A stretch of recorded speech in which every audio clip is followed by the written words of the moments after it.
Here's what you missed on the last episode of Colony Confidential. So here's what we're going to do at Colony Confidential. What are you going to do? We're going to brand baseball bats, shovels, and pointy shoes because the future of pest control is that. And we'll start selling them in California first. Okay, I'm deep for that. You want me to run out there and sell a few thousand? Easily. I'm concerned that the shovels will be used to dig under that illustrious wall. There's a couple of different things that NPMA brought to the attention, and they wanted us all to speak to our happy ending government officials. There's they call it the SMASH Act, and it's Strengthening Mosquito Abatement for Safety and Health Act. And it's basically, it extends the CDC grants for mosquito control programs, including emerging mosquito-borne diseases and improving existing control programs. It also requires a government accountability office report on the surveillance and control of mosquito-borne diseases in the U.S. and its territories. It's a bipartisan, I'm pretty sure. Everybody's for it. So, all right. Sounds like a good deal, no? Yeah, I mean, it is. It's just we got to get them to pass it. We're trying to live in a better place, and the number one killing animal in the world is still a fucking mosquito. Right. They had us go up there. They want us to talk to them about that. So I'll go back and smack Chuck around. Just for you. Thank you. Don't forget to tell him that his old man was an exterminator. Okay. Did you know Abe? I met him once. He's a real like he knew every thing. And you know what? He certainly knew more than me because I wasn't in the game very long.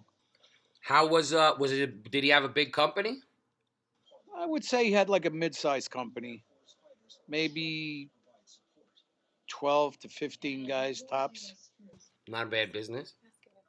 No. Was he like involved in the associations? Were they well known? No, not at all. What was his reputation? Nasty.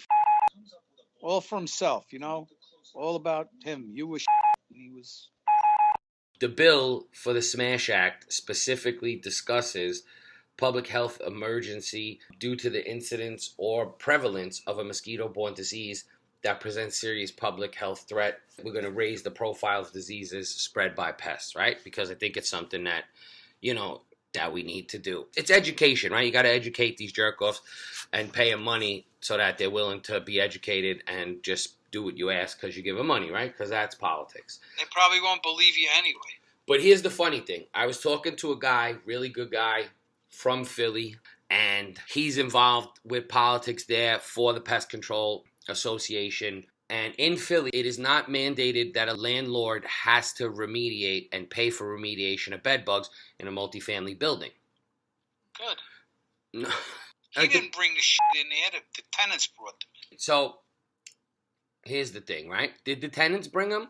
Or did the furniture that came bring them? Or did somebody that visited them bring them? Or did a maintenance worker that works there that has them at home bring them? Or did apartment 7C have them, not remediate them properly, and now you have an outbreak in the building? Why the should I pay for that if I live in that building?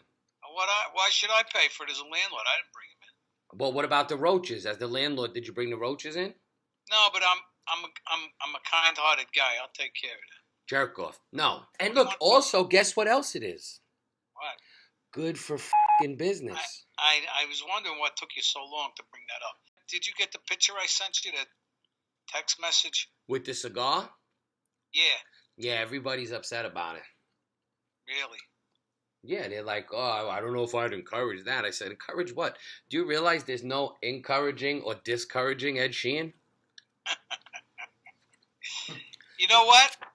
I still got that cigar from yesterday. I took about 10 or 12 puffs. I said, okay, that's enough. I don't want to go crazy again with this shit. Did you feel some kind of way, like lightheaded or? I think I got an erection. That was about the only thing I remember. All right. I just throw up in my mouth.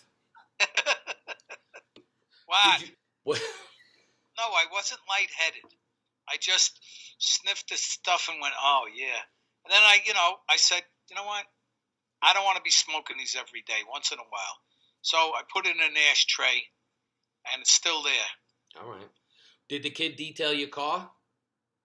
Yeah. Tell the story of why you got the car detailed. What happened to you? I don't know. What was the story? You're going to Kings Harbor. I was getting the car detailed because why? What, you sat in it? You had to leave the windows down? Oh, yeah.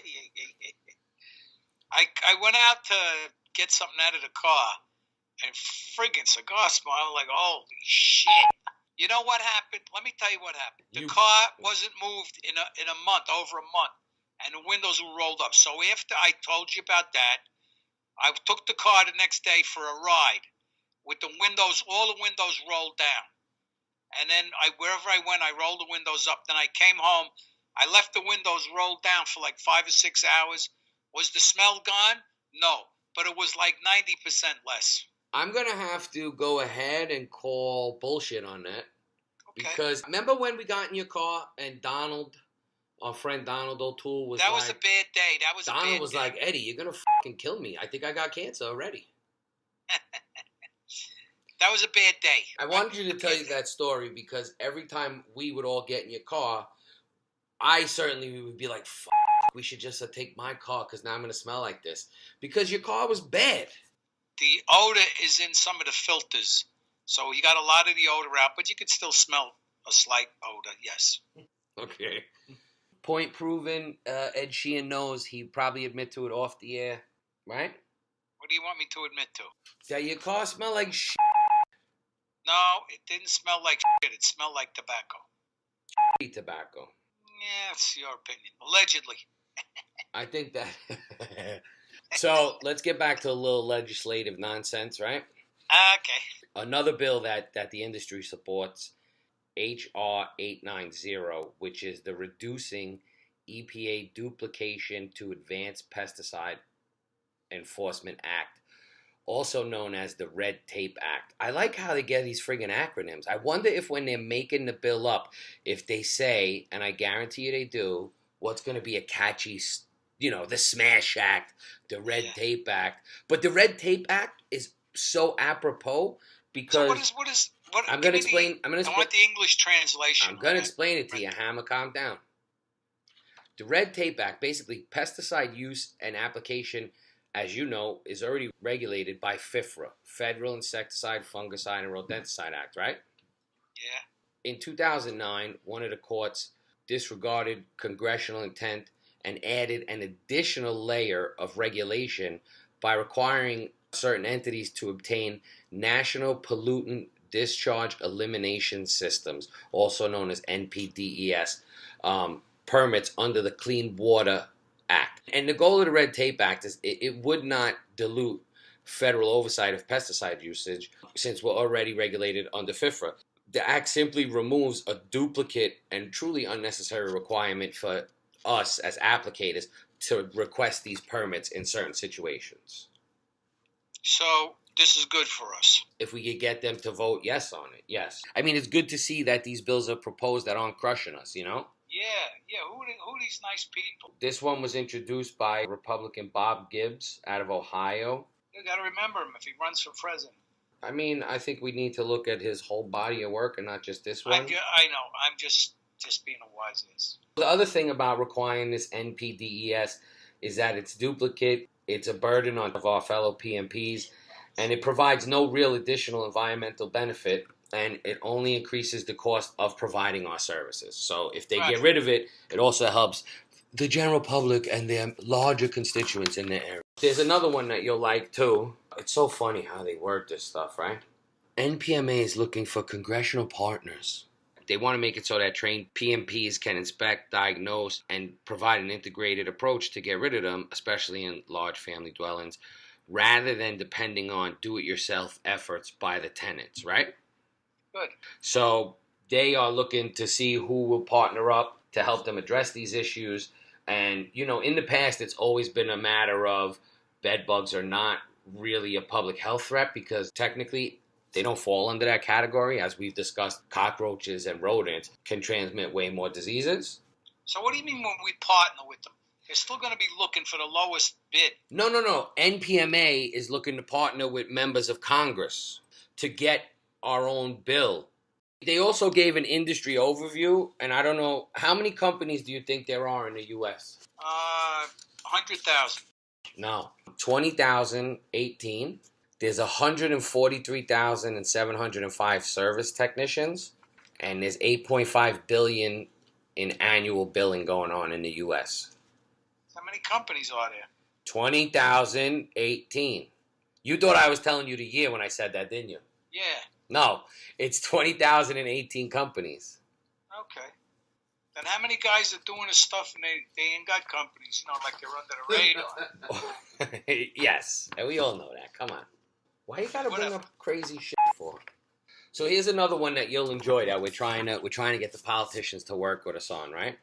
There's two tax ones. This is HR 216, the Main Street Tax Certainty Act. We're going to get f***ed on this one, I can tell. What is it? So it makes Section 199A deduction permanent, which is a popular deduction for pass-through businesses like S-corps and sole proprietorships. Oh, okay. It allows small businesses to deduct up to 20% of qualified business income. Everybody loves acronyms. It's known as QBI. And QBI, or qualified business income, is the net amount of income, gain, deduction, and loss relative to the business. After the deduction, the remaining income would be subject to the appropriate individual rate. So you get a 20% buy. That's what you're saying. Yes. So if you make 100,000, you really only made 80,000. I like this. Yeah, I knew you would. So you get the 20% reduction under a maximum individual tax rate of 37%. The effective tax rate for pass-through entities is cut to 29.6%. That's the current state.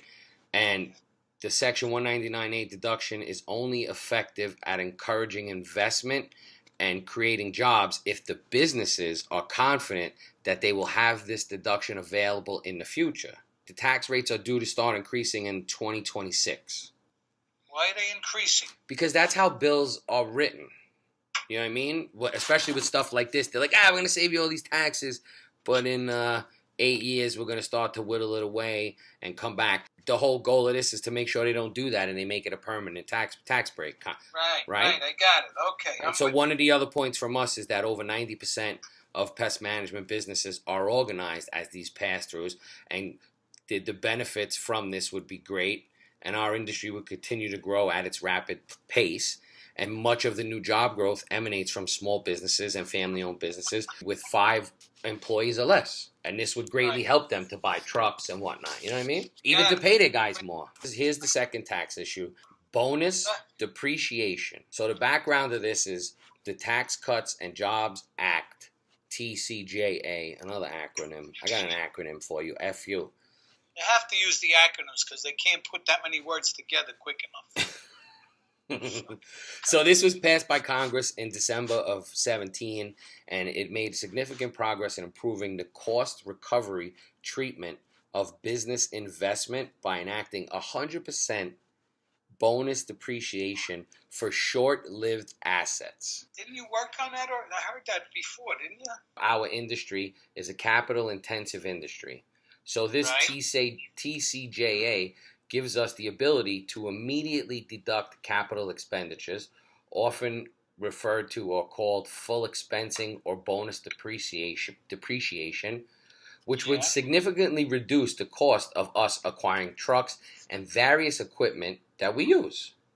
Nice. So this provision allows businesses to immediately deduct the full cost of short-lived investment, similar to the treatment of other business expenses, rather than stretching deductions over many years. The Tax Foundation estimates that making the TCJA bonus provision permanent would result in a 0.9% larger economy, a 2.2% larger private capital stock, a 0.8% higher wages, and 172,300 additional full-time equivalent jobs.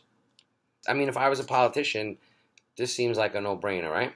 Certain politicians would like that. Other politicians would think it was terrible. 172,000 jobs sounds terrible. Terrible. So we could have had 25,000 jobs in Long Island City. How many politicians said it was terrible? I think everybody not everybody, but I haven't really met sensible people that agree with what happened. This is Jeff White from Bedbug Central, and you're listening to Colony Confidential. Thanks for listening, and don't forget to subscribe and review. Send us anything you want us to know about at colonyconfidential@gmail.com.